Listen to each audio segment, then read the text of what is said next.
Hey guys, a very welcome back to my channel. Tomorrow is my interview and I'm just 12 hours away from the time of reporting. 12 hours भी नहीं, अभी 10 बजने वाले हैं तो around 10 hours away from the time of reporting. कुछ समझ में नहीं आ रहा क्या करें क्या नहीं करें। मतलब अभी तो ऑब्वियसली सोना है बट ऐसे लग रहा है कि कुछ मिस आउट ना हो जाए, कुछ मिस आउट ना हो जाए। मैंने अपनी ड्रेस थी वो सुबह ही ट्राई करके देख ली थी, ठीक है। इसके अलावा अभी मुझे डॉक्यूमेंट्स देखने हैं। मैं पढ़ रही थी कुछ ऐसे रैंडमली जो भी क्वेश्चन दिमाग में आ रहे हैं सब कुछ पढ़ रही हूँ। कुछ समझ नहीं आ रहा कि हाँ ठीक है वो इन्फॉर्मेटिव होगा या नहीं होगा। बस मैं अब काम रहना चाहती हूँ but my my mind is not keeping me helping me keep calm. पिछले 3 साल से ना मैं इंटरव्यू देती हूँ तो ऐसे मैं काम हो जाती हूँ। फर्स्ट टाइम मैं बहुत ज़्यादा नर्वस हुई थी बट मेरे को लगता है एट द एंड मैं सुबह काम हो जाऊँगी तो उसके बाद मैं कुछ भी नहीं पढ़ने वाली हूँ। मैंने सोचा व्लॉग कर लेते हैं। एक्चुअली मैंने सुबह साड़ी डाली थी तो मैं सोच रही थी मैं व्लॉग करूँ, फिर उसकी एडजस्टमेंट्स में मैं इतना बिजी हो गई। लेकिन अब हम करेंगे, डॉक्यूमेंट्स अपने देखेंगे कि क्या क्या डॉक्यूमेंट्स हमें ले जाने हैं। और मैंने सारे डॉक्यूमेंट्स एक बार पहले क्रॉस चेक कर रखे हैं बट फिर भी लास्ट मोमेंट के लिए मैं सोचूँ देख लेती हूँ। Morning guys, it's the morning of 1 मार्च और आज मेरा इंटरव्यू है। लिटरली मुझे 7 सवा 7 के अराउंड निकलना है, 6 बजने वाले हैं। तो मैंने सोचा कि थोड़ा सा तैयार हो लेते हैं। तैयार होने से पहले नहाएंगे। नहाने जा रही थी मैं, I have just iron my dress. और ये देखो यहाँ पे साड़ी पड़ी हुई है। मैंने अभी बाल धोए हैं इसलिए मुझे ब्लो ड्राई करना पड़ेगा। सो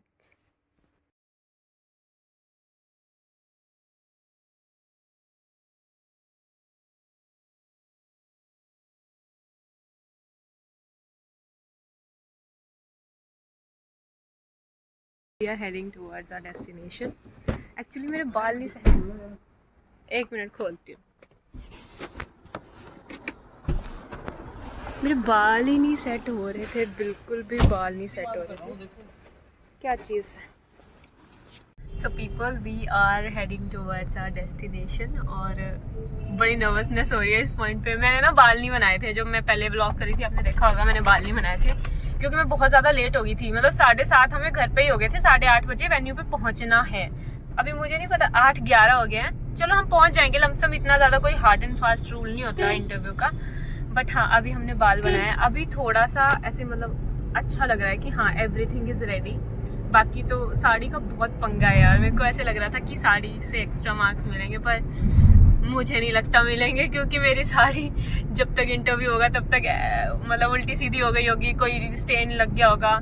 तो साड़ी इज़ वेरी डिफ़िकल्ट। अभी मैं रिग्रेट कर रही हूँ कि मेरे को सूट पहना होना चाहिए था तो एटलीस्ट मुझे अपनी कपड़ों की टेंशन नहीं रहती, फिर मेरे को सिर्फ इंटरव्यू की टेंशन रहती। बट अभी मेरे को साड़ी की टेंशन है। और दूसरा ये कि मैंने ना अपनी फ़ोटोग्राफ पेस्ट नहीं की है और मेरे पास किसी किस्म की ग्लू भी नहीं है इस टाइम। तो मैं वहाँ जाके ही पेस्ट करूँगी। जनरली वहाँ बच्चों के पास होती है तो मैं उन्हीं से मांग के पेस्ट कर लेती हूँ। तो निकलते हैं, देखते हैं कैसा रहता है इस बार। बड़ी पता नहीं इस बार क्यों नर्वसनेस हो रही है। मैं होप करती हूँ कि वहाँ मेरा जल्दी नंबर ना आए ताकि थोड़ा सा मेरे को काम डाउन होने का समय मिल जाए। वहाँ पे वैसे जब लोग होते हैं आपके साथ, लड़कियाँ होती हैं, मैं काफ़ी जल्दी किसी से बात करने लग जाती हूँ ना। मतलब ऐसे एक आध लड़की को दोस्त बना लेती हूँ ताकि उससे अपने, मैं बहुत ज़्यादा बोलती हूँ तो मैं उसके साथ बात कर सकूँ। वहाँ जाके थोड़ा सा मुझे लगता है काम हो जाएगा। बाकी जब मैं पहुँचूँगी आपको दिखाऊँगी वेन्यू पे क्या कैसा माहौल है, कैसा कुछ है। एक मेरी फ्रेंड है उसका भी इंटरव्यू है बट उसका ना कल के लिए शेड्यूल्ड है। तो अब मुझे नहीं पता कि आज ये फर्स्ट डे है इंटरव्यू का। आई थिंक फर्स्ट डे होगा क्योंकि फ्राइडे सैटरडे संडे ऐसे 3 दिन शायद होता है इंटरव्यू, हो सकता है 4 दिन भी हो। तो मेरे गेसेस हैं कि शायद आज फर्स्ट डे ही है इंटरव्यू का। तो चलो मिलते हैं, जो लोग भी आ रहे हैं मिलते हैं जल्दी। जैसे ही मैं वेन्यू पे पहुंची ना, एकदम से जो बच्चे इंटरव्यू देने आए होते हैं और सब ड्रेस्ड अप होते हैं उनको देख के ना इतनी नर्वसनेस होती है। मतलब मेरे को जनरली इतनी नर्वसनेस नहीं होती पर इस बार मुझे शुरू से ही कुछ ऐसे fear of missing out, nervousness, ये सब चीज़ें हो रही थी। तो मैंने भी अपनी फ़ाइल उठाई, लाइन में लग गई, हस्बैंड को बाय बोला, उन्होंने ऑल द बेस्ट बोला और हम चले गए अंदर। बट कुछ देर बाद गाइस मेरे साथ एक सीन हो गया। मतलब मेरे एप्लीकेशन फॉर्म में गलती निकल गया, ठीक है। तो डॉक्यूमेंट वेरिफिकेशन करवा रही थी, मैं बहुत श्योर थी कि मेरे को तो कोई प्रॉब्लम नहीं होती है, वैसे भी 3 साल से कोई प्रॉब्लम नहीं आई।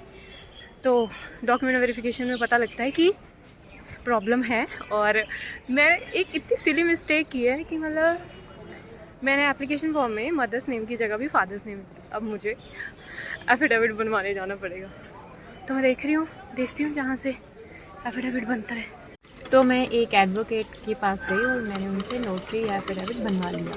उसके बाद उन्होंने मुझे भेजा संपर्क में कुछ स्टैंप निकालने के लिए, बट स्टैंप नहीं बनी। तो फिर मैंने उनको बोला तो उन्होंने मेरा एफिडेविट बनवा दिया।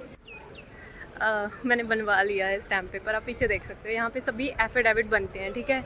और मतलब जिन्होंने मेरा बनवाया ना स्टैम्प पेपर, मतलब कि जिन्होंने मेरी नोटरी बनवाई, वो बहुत ज़्यादा नाइस अंकल थे। मेरे को समझ नहीं आ रहा था जब मैं गई कि मैं कौन सी, जैसे बहुत सारे बैठे होते हैं, मैं कहाँ पे जाऊँ। तो फिर मैंने सोचा चलो यहाँ जाती हूँ, अंकल फ्री बैठे हैं।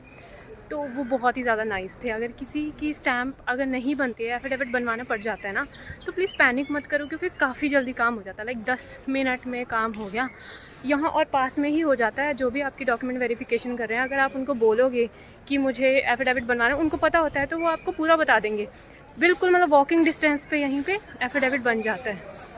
जब मैं गई उन्होंने बोला कि संपर्क में जाके स्टैम्प बनवा लो। तो जब मैं गई, एक्चुअली होता क्या है कि संपर्क वाले बोलते हैं कि मशीन ख़राब है, आधा घंटा लगेगा।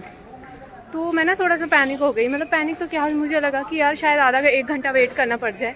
फिर मेरे हस्बैंड भी अभी दूर थे मेरे से थोड़ा, तो मैंने सोचा अभी उनको बुलाऊंगी तब भी टाइम लग जाएगा। पर मैं फिर उसके बाद सर के पास गई। मैंने कहा, वो बोल रहे हैं, जो मेरा एफिडेविट बना रहे थे उनके पास गई। मैंने कहा, वो बोल रहे हैं कि आधा घंटा लगेगा। फिर वो कहते कोई बात नहीं, मैं जाता हूँ। फिर वो गए, पता नहीं स्टैम्प स्टूम्प लगवाई, शायद ऑल्टरनेट वे होता होगा कोई, तो वो तभी बनवा के ले आया। और उन्होंने मुझे बेस्ट ऑफ लक भी बोला, काफ़ी अच्छा लगा यार। वापस इंटरव्यू देने अंदर, तो देखते हैं क्या होता है। Hi guys, I am back. मैं घर आ गई, अभी बज रहे हैं 1:45 और मैं घर पहुंच चुकी हूँ। मैंने इंटरव्यू के बाद सीधा ऊबर ली, ऊबर से घर आई और अब मैंने जस्ट अभी चेंज किया है, ठीक है। गुत वुत वैसे ये गुत नहीं खोली है। हाँ, इंटरव्यू का एक्सपीरियंस, मैंने इंटरव्यू के बाद शायद व्लॉग नहीं करा, मुझे टाइम ही नहीं मिला और मैं जाने के चक्कर में घर जाने के चक्कर में थी, ठीक है।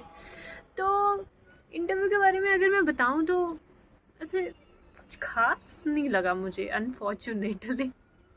मतलब जैसे हर बार मैं इंटरव्यू देती हूँ तो जो भी इंटरव्यू पैनल मेंबर्स होते हैं ना, वो बहुत ज़्यादा एक्साइटेड होते हैं, इंटरेस्टेड होते हैं आप में, है ना। वो इंटरेस्ट शो करते हैं आप में, तो वो चीज़ दिखती है।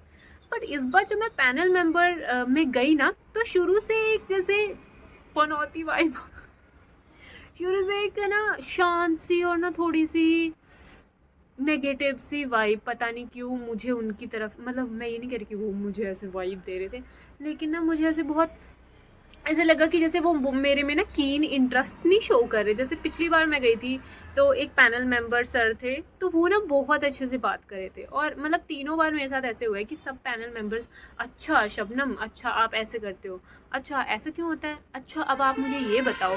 तो मतलब ये जो चीज़ें, इनसे ये पता लगता है कि उनका हमारे में इंटरेस्ट है ना।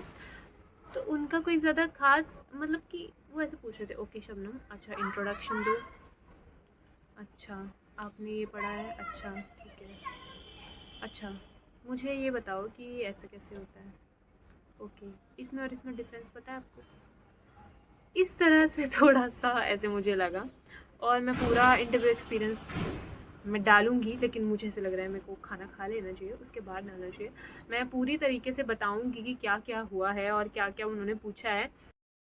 जब से एग्ज़ाम शुरू हुए ना प्री का, तब से माइंड ऑक्यूपाइड रहता था। प्री की तैयारी, फिर उसके बाद मेंस की तैयारी, फिर इंटरव्यू की तैयारी। तो आज फाइनली ऐसा लग रहा है कि हाँ, हर चीज़ से थोड़ा सा फ्रीडम मिली है। तो जैसे ही फ्रीडम मिलती है वैसे ही हम निकल पड़ते हैं अपनी नेक्स्ट डेस्टिनेशन की ओर, यानी कि थोड़े से चिल करने हमारे रिलेटिव्स के घर। और मैं आपको जल्दी से पूरे इंटरव्यू का एक्सपीरियंस बताऊँगी। बने रहिए मेरी वीडियो पर, तब तक के लिए बाय बाय।